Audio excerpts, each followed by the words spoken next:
You're on 94.9. It is 16 minutes past 4, and it's time for Creation Ministries International. We have Dr. Taz Walker on the line. Good afternoon, Dr. Taz. Good afternoon, Mick. It's good to hear you again. It's good to be here again. It's great to have you on again. Of course, Dr. Taz Walker is a Bachelor of Science, Earth Science, a Bachelor Engineering Honours, PhD, Mechanical Engineering, another one of the super smart guys from Creation Ministries International. I guess you guys sort of probably like employing people that are super smart because everyone sort of trusts what you say, Dr. Taz. Yeah, well, people do tend to do that, but we try to make it so that they can actually see and understand for themselves so that they don't have to rely on us. So we explain it so that they can say, yeah, I get it, so because, we want to make sure that people are not just believing because somebody told them so. Yeah, absolutely. And of course, asking somebody like yourself, who is pretty much a geologist, could I say that?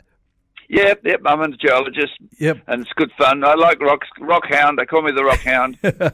You've worked on a lot of, I guess looked at coal mines and all that sort of stuff. You know a lot about rocks. And so, of course, if anyone out there has any questions for Dr. Taz, if you could send them through to 0412 577 784. Now, I have been mentioning, Dr. Taz, on air to people that you'll be on today. And we had one question come through earlier, and if you don't mind, I'll read this one out for you. It says... Okay, that sounds good. It says, "Hi, my name's James. My question is, when they do scientific core drilling in Antarctica and various places, science says the Earth is about 4.5 billion years old, but religion says about 5,500. and 4000 BC. How can we prove who is right? Does religion have a geoscience team that's funded to carry out the same independent testing? And if not, why not?" Yeah, well, that is a good question, and it illustrates how people really think that science has measured the age of the Earth, and it actually hasn't. So James said about how they drill these cores down into the rocks in Antarctica and actually in all places. They don't drill a lot of them because they're very expensive to do, but when they've got a place where they want to do mining and that sort of thing, they drill down. But the interesting thing is that when they pull the cores up, CORES, when they pull the cores out of the ground, they don't have a lot. Sorry, what did you just say? That just sort of cut out for a moment there. They don't have a lot. When they pull the core, they don't have a label attached to it, right, which says, "I'm 10 million years old. This is 10 million years." And then you go down a bit further, this is 11 million years. You don't have that. All you do is you pull the core out of with the drill, and they break it up into pieces, and they put it into places where it's stored, and guys go through and look at it. And so the core is interpreted. And so it's interpreted to fit in with what people already think the age should be. So that's the key thing, is the core is the science. When you're actually looking at the core and the rock and you're analyzing it and you're doing the chemical analysis, that is the science. But the age is an interpretation. It comes out of a person's beliefs, and it all depends on what you think and believe as to what age you want to put on it. And so, in actual fact, we do a lot of reinterpretation of geological sites and those sorts of things. And there's actually a diagram on creation.com called the Geology Transformation Tool. And so, if you go to the website and download that tool, it will show you, and say you might get, dinosaurs 100 million years. You go to this tool, and you'll be able to look up the 100 million years, and you'll be able to see when that fossil was deposited. And it would have been as the floodwaters were rising in that case. Uh-huh. And so that's the key thing. It's an interpretation. That's the key. That's the really key thing. And so it's not a matter of science has shown it. It's people, scientists, some scientists, or a lot of scientists say that it's 4.5 billion years old. But a lot of scientists have argued against that and said that it's ridiculous. As a matter of fact, a guy by the name of Arthur Holmes, who pioneered radioactive dating. And there was a lady who wrote a biography of him about, her name was Sherry Lewis. And Arthur Holmes, when they came up with the number of 4.5 billion years, he said it's absurd that they did that, because they did it the wrong way. And there's no way you can actually be able to know for sure that what they assumed is right. And he's the guy that actually came up with radiometric dating. He's the guy that he did a lot of pioneering work in dating, and there's a book by Terry Lewis, and there's a review of it on our website on creation.com, and she wrote a book called The Dating Game. It's a very, very fascinating book. It's very easy to read. It's like, and she said, I apologize to anybody who found this book in the romance section of the library because it's called The Dating Game. And she said, my colleagues wanted me to change the title, but I didn't. And so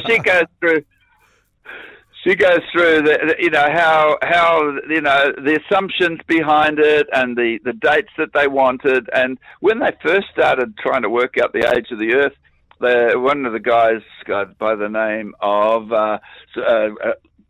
William Thomson, who became known as Lord Kelvin, he came up with an age of 20 million years for the age of the Earth. And Charles Darwin said, that guy is I really don't like Lord Kelvin at all, because the age that he's got is far too young. I need a much older Earth than that for my theory of evolution. And so basically the question is, what age would you like? We can do any method, any samples, any process to get an age that you like. And if we don't like it, well, we'll as to why we can reject that and try a different method. Yeah, and I guess we can just come up with another one. Yeah. Wow. That's exactly right. That is what happens, and most people find that hard to believe that it happens. But once you're aware of it, you can see the way they do it. And of course, they're not trying to cheat. They've got an assumption. It's really it's a religious view. You know, he talks about. What did he say? Religious view? Did he say? I forget how he described it. But everybody's got a religious view. Yeah. And the idea of 4 billion years, that comes from the assumption, the idea, the belief that there is no God that created, and that everything came about by natural processes. So it's the assumption of naturalism, philosophical naturalism. That's where that comes from. Based on that, they come up with an age of 4.5 billion years. So they've come up with this 4.5 billion years because they want it to fit the model that's in their head. And then they go and drill these big ice cores, and obviously they look at layers in the core and they go, okay, now if it was 4.5 billion years old, we'll give this much age to each layer within the core, and they literally work the age out backwards. Is that how it works? Exactly right. That's exactly right. That's exactly the way it works. And so that's the way they interpret it, because there actually is no instrument that can measure age. The only way to really know the age of something is if somebody saw it happen, like the settlement of Australia. Yep. That was people saw that happen and they recorded it, and we know the date that happened. The same way with our age, my age. Yep. I know my age because eyewitnesses. My mother was there, and the doctor was there, and they wrote it down in a birth certificate. And that's really what the Bible is. It's people who were eyewitnesses. They wrote the age of the various people in the genealogies down when they had their children, and you can work out it's not too difficult to work out that God created the world about 4,000 years before Christ, and he didn't use natural processes. The Bible says he spoke, and it was so. He said, "Let the earth bring forth the vegetation." So it was miraculous. The same way that Jesus turned the water into wine. I mean, it was miraculous, and the people were amazed. So that's really what it's about, is that we serve a God who is a God of the miraculous, and he can do anything. There's nothing that's too hard for him. Yeah. So that's the age of the Earth on that one. But Yes. I mean, I'd encourage James to do a bit of reading about it. There's articles on creation.com. And if you'd like to comment on those or send me an email, send a question through, I'd be very happy to talk to him some more. All righty. Well, we've got to go into a quick break, or a little break now. It'll take a few minutes, and we'll come back to Dr. Taz Walker very shortly. If you have any questions for Dr. Taz, please send them through to our text line, 0412 577 784. That was Abigail Juon with Rebound. You're on 94.9 this afternoon. It's 22 minutes to 5 and we have Dr. Taz Walker on the line. He's from creationministries.com and Bachelor of Science, Earth Science, Bachelor of Engineering, Honours, PhD, Mechanical Engineering, knows all about rocks and layers and, well, the age of the Earth. G'day, Dr. Taz. G'day. Yeah, I know a little bit about these things. Everybody just knows a little. Dr. Taz, I saw a video online where you were speaking, and in the video, there's a couple of things I'd like to ask about that video, but there was one thing in particular. You show a rock that I believe was found on a beach, and you were talking about the age of the rock because, of course, you know, all these so-called scientists out there go and age rocks. And you found this rock and, well, if you can sort of maybe explain it to us, how you knew that it wasn't an old rock. Well, somebody that was walking on the beach found it, and they discovered something very unusual about it. And so they wrapped it up in bubble wrap and sent it in the post to me. And so when I looked at the rock, it really just looks like a rock that you'd find on the beach. Mm-hmm. You'd think it's been there forever. And but when you actually turn the thing over, turn it upside down, it's actually inside the rock is a little motor car, a toy car. Yes. And so when you look at it, you think it's millions of years or thousands of years old, but when you turn it over, you realize it can't be that old. And that, in a way, illustrates, I use it in my talks because to illustrate that you get the impression, we have this mindset that these rocks are millions of years old, and so the Earth must be millions of years old. But when you look at a rock, you can't tell how old it is. It's only when somebody tells you what they think it is, or if they give a good explanation, you sort of. But isn't there some sort of spectrometer or something that can age them? Well, there's certainly what people do. What geologists do is that they get samples of it, they crush it up, and they send it off to the laboratory, and the laboratory will analyze it for various chemicals, or actually varieties of chemicals called isotopes. But that doesn't give you the age. That just gives you the chemicals in it.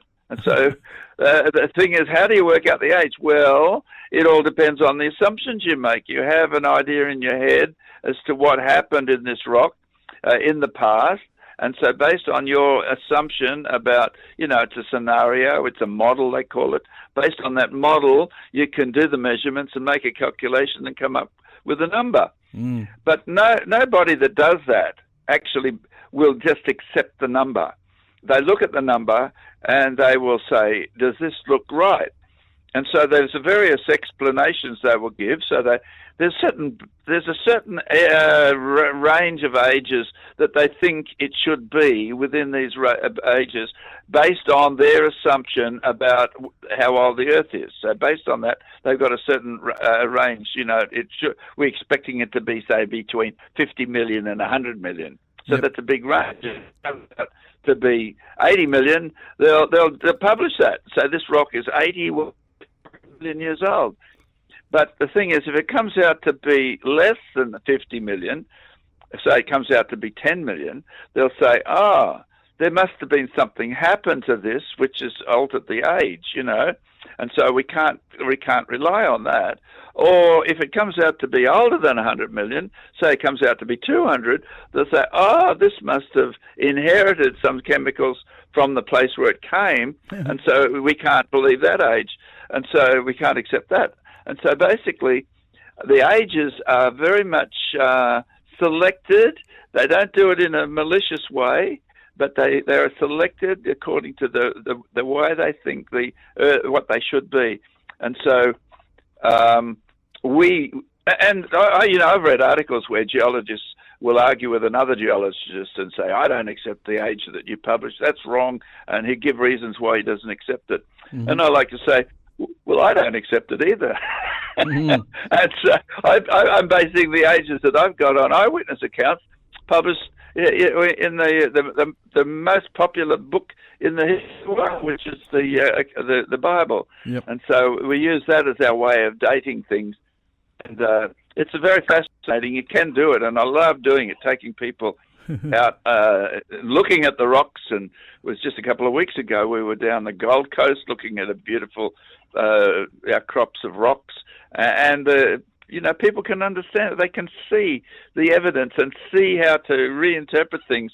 And that gives them a great deal of confidence that you can believe the Bible right from the very first verse. Now, of course, Dr. Taz, you've been involved in the planning, design and operation of power stations. You've conducted geological assessments of new fuel supplies for power stations. I'm assuming that's got a lot to do with coal. And understanding what you're looking at when it comes to coal. Like, I'd look at a piece of coal and I go, yeah, that looks like coal. And I'd see another piece of coal and I'd say, yeah, that looks like coal as well. And I wouldn't be able to tell the difference. I believe you can tell the difference between a good piece of coal, a bad piece of coal, potentially older and newer coal. What is the difference? And of course, coal, what is it made up of? Coal is essentially vegetation that has been buried, and after it's been buried, it's been heated. It doesn't have to be heated a lot, and under a little bit of pressure, but mainly heat will sort of modify the coal, will cause chemical reactions. So just like you put, you cook your sausages on the barbecue, if they get too hot, they turn to charcoal, that sort of thing. Mm-hmm. The same with the vegetation. When it gets hot, it becomes carbonized. And so that's how coal forms. And it doesn't take long for it to happen. Various people have done experiments of putting pieces of wood inside a pressure container and heating it up with some clays and that, which is a catalyst. And it only takes a month or so before this stuff starts turning to coal. It's quite amazing. And so it depends on the temperature. If it's a fairly low temperature, 150 degrees C, which is not that high, mm-hmm. It goes to brown coal. But if it gets higher, 200, 300 degrees C, it will go to some sort of a black coal. And that's a better burning coal, isn't it?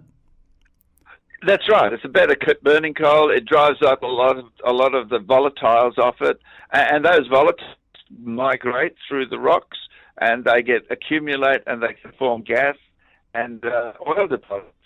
And so they come from the vegetation as well.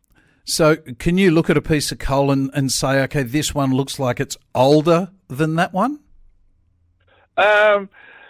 Not really, but you do get used to, like, involved in the power industry, and we had coal coming from different places, different mines, mm-hmm. and so you would learn to sort of, it's like anything, you learn to sort of say, well, recognize where it comes from, yep. And but you wouldn't be able to know how old it was unless you looked at a geological map and saw where it sat in relation to the others. So, you do get to know the coals, the ones that have not gone very black, like they are in Victoria, in the brown coals there. There used to be power stations down there. You certainly identify those. And then there's others, like up in central Queensland, there's a lot of black coals. And also at Newcastle, you have, and down in the south, in the Illawarra region, you can identify the various black coals and they're just good energy. Yeah, for producing. But when it comes to actually aging them, there is no actual instrument that can put a definitive date on it. Instead, it can just tell you what the chemical makeup is. And I guess that's right. The question I have there, or more a thought, a confusing thought that I have, is if they say, this one's 200 million years old and this one's 100 million, not necessarily coal, just rock, but this one's 100 million years old and this one's 50 million years old. Let's just take the 100 million year old one, for example. They say, okay, this is the chemical makeup of this today and it's 100 million years old. Well, what was there the day before it was 100 million years old, or the week before, or the month before, or the year before? Did it just arrive? With a rock, I mean, it seems ridiculous. You're just telling me what the chemical makeup of this rock is. Are you saying it wasn't there and it was just made that day and then it became 100? Like, I don't understand the start date. Do you know what I'm saying? Yeah, so the idea is the date that they put on it. There's various things that happen in with rocks. Like basically there's sediment which is eroded. So you might have water which erodes it and then deposits it, like the sand on the beach deposits the sediment, and then the sediment gets cemented. Maybe there's various chemicals get into it and stick it together, which is what happens around the area where you are, the rocks there. That's Sydney Basin. Yep. So basically you can say, well, this is the date when it was eroded, this is the date when it was deposited, this is the date when it was cemented, this is the date when it was folded, and bent. So geologists can work out the relative timing of it, by just looking at the rocks and seeing how they relate to each other. The one on the top is younger, the one underneath is older, and so that's how they do it. The dates of millions of years, that's just their interpretation that they put a name on it. We would say, well, this, when we look at the relationship, we around the Newcastle area, they were deposited as the waters of Noah's flood were rising. So you can look up that tool that I mentioned, the geology transformation tool. And so they would say something like, they might say 200 million years ago for that. But when you look at this chart, you can see, that was as the flood waters were rising, and it was just before they reached their peak. And then you look at which is 4,500 years ago. Which is 4,500, exactly right. That's right. And so you look at then, like you go down to the Three Sisters, and you can see the plateau, the Jamison, the Jamison Valley, and you can see the plateau across when you're looking out across it, and you can say, that plateau was cut flat as the waters of Noah's flood were receding off the earth. And so, so that was a little bit later than when they were deposited, but it was also during Noah's flood. And the valley, the Jamison Valley, that big wide valley, that was eroded by the waters as they were coming off the earth after they'd gone after they'd gone below the plateau. Yep. Wow. Wow. It's really quite cool. So it's a reinterpretation. That's what it really is. It's a reinterpretation of it. So the rocks are, and we're presented with an interpretation which is a long age, basically naturalistic view. It's naturalism basically means atheism. There's no supernatural in the interpretation. So we start with the same evidence, exactly the same evidence, and we do a different interpretation. We use a biblical history as our way of interpreting it, and it's very exciting to be able to do that, and it's fascinating and very powerful. Yeah. Dr. Taz, I also noted, and we're going to have to put this off until next week now because we don't have time this week, but you were talking about the Encyclopedia Britannica and how it used to have a lot about, Noah's Ark and everything else in there. And I wanted to talk a little bit about the much, much more recent timeline of how people stopped believing en masse in the flood and Noah's Ark and what's actually happened to encyclopedias now. Yes, that's right. That you're right. In the first edition of the Encyclopedia Britannica gave the age of the Earth consistent with the biblical age. That's exactly right. Bibles, which were published even until the last 50 years ago, or maybe a bit more, they would have dates in the book of Genesis, they would have a date of Usher's chronology there.